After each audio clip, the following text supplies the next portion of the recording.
Welcome to Visions of Early Florida. In these videos, we look at key moments in the early literature of Florida, drawn from the expertise of leading scholars from across the country and even around the globe. Today's guest, Raquel Chang Rodriguez, is Distinguished Professor of Modern and Classical Languages at the City University of New York. She joins us today from Lima, Peru. With me also is Margarita Hall, graduate of the University of South Florida in St. Petersburg, and she is going to help us with some of the translations. We'll be bouncing back and forth between Spanish and English. We promise you'll be able to follow everything, and we hope you find this exchange enjoyable.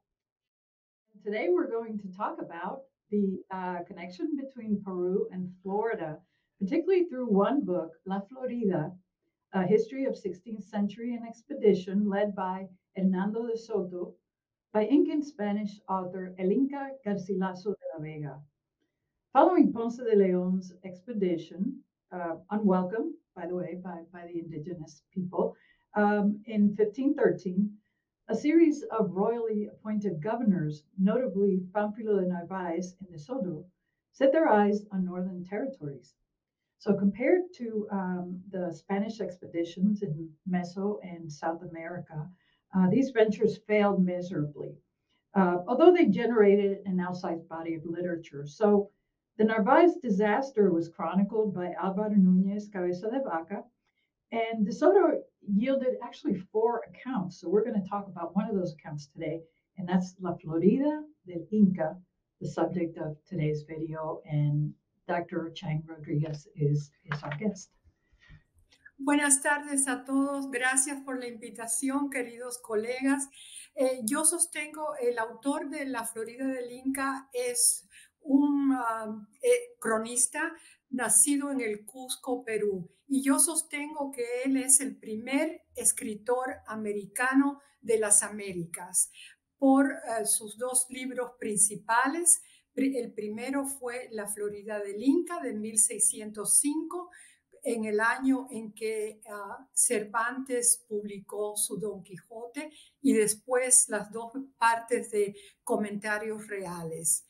El Inca Garcilaso fue hijo de un capitán español y una princesa incaica, y siempre se mostró orgulloso de esa herencia, de ser un mestizo, y aquí tenemos el escudo que él incluyó en su libro más aclamado, Comentarios Reales. Si pueden mostrar el escudo, vemos que tiene 2 partes, una parte dedicada a su herencia española y otra parte dedicada a su herencia incaica, donde vemos el sol, la luna, las 2 serpientes y la borla real que indicaba la corona, era equivalente a la corona para los incas. Entonces es importante recordar siempre esa herencia indígena e hispánica que él proclamó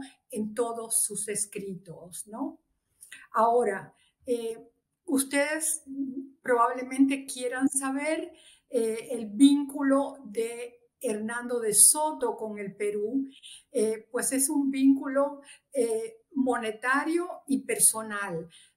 Monetario, lo digo porque él subvencionó la expedición a la Florida con el tesoro que recibió del rescate de Atahualpa.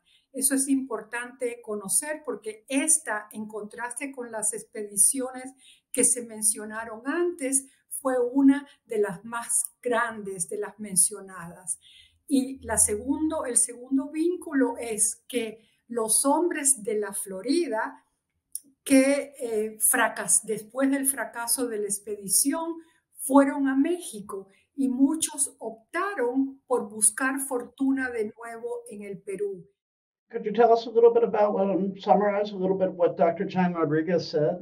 Yes, she is actually talking about the origins of Garcilaso, Inca Garcilaso, as a mestizo, a Creole, if you will, someone who was just as proud of his Spanish heritage on his father's side as his royal Incan heritage on his mother's side. And she also talked about a sort of crest and shield that reflects some of that pride, some of that double-sided transatlantic pride, if you will, the Spanish and the Peruvian. And also the fact that when Garcilaso was young, he met one of those conquerors, if you will, who had come here to seek his fortune.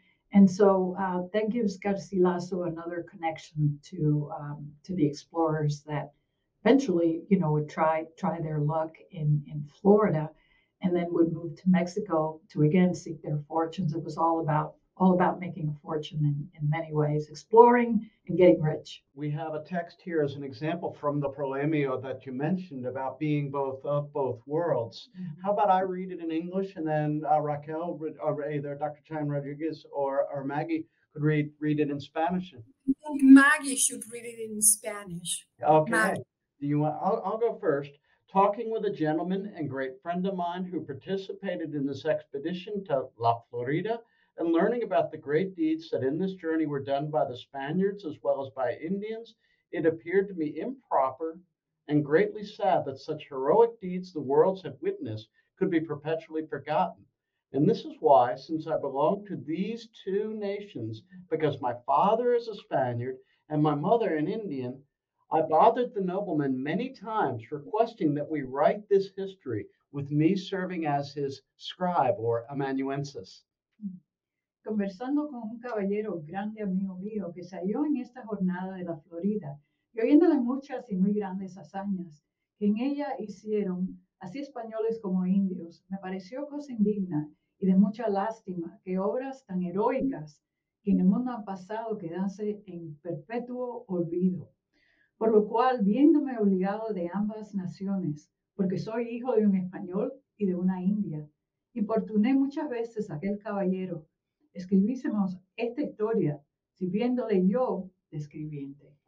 Dr. Chang Rodriguez, could you tell us a little bit about that passage, and then Maggie will provide some paraphrase translation. Bueno, el proemio de la obra indica que el Inca Garcilaso quería destacar las hazañas de los españoles y de los indígenas, porque fueron hazañas impresionantes que, según explica, no debían caer en el olvido. Y esto está en línea en la línea de toda la obra, donde él destaca la nobleza de los indígenas y los llama caballeros.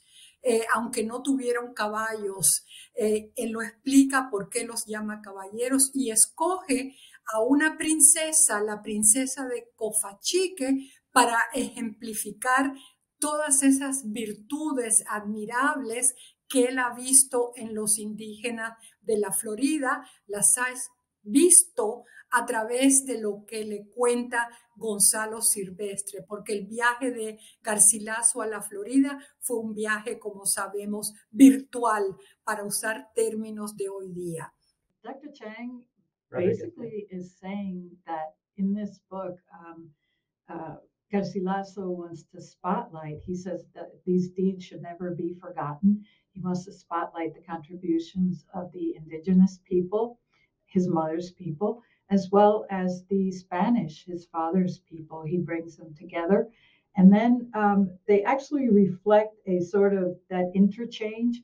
And he also talks about the nobility of the indigenous people. And she finds it interesting. He uses the term caballero, which we take as gentleman here, but it refers to, having a horse. And these people had no horses, but he uses that term caballero to spotlight their nobility.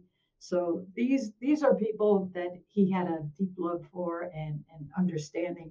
And also Gonzalo de Silvestre, the person that he got some of these accounts from, because, by the way, as she says, Garcilaso never actually made it to Florida. So she finds it kind of funny that he did a virtual trip because he heard stories about Florida instead of actually coming here. So he was like a virtual traveler in many ways. So really, it's a bicultural thing that we're looking at here, these two interchanged cultures. Thank you. And for me, it's really important that we're able to speak in both Spanish and English because translation is at the core of La Florida del Inca. In many of the most famous passages, El Inca Garcilaso reflects upon losing his own native language, but then also what happens to castaways who lose their Spanish. One of my favorite passages, Juan Ortiz is saying, Hevilla, Hevilla, and no one understands him, or they think he's Juan Orotiz. So they think that there's money, that there's gold, oro coming. Perhaps maybe Dr. Chen Rodriguez and Maggie could say what we really want to take away. What's the one thing that you really want to take away from La Florida del Inca? To me, the one thing that we should take away is the idea that Garcilaso is underscoring the common humanity of Spaniards and natives, and telling us that they are equal as human beings and as actors in this drama, which over the centuries became the conquest of La Florida. Thank you very much for joining Mucho us. gusto. Yes, it's been an honor, Dr. Chen Rodriguez. Muchas gracias. Muchas gracias por esta oportunidad de hablar de uno de los más admirados cronistas y el primer historiador americano de las Américas.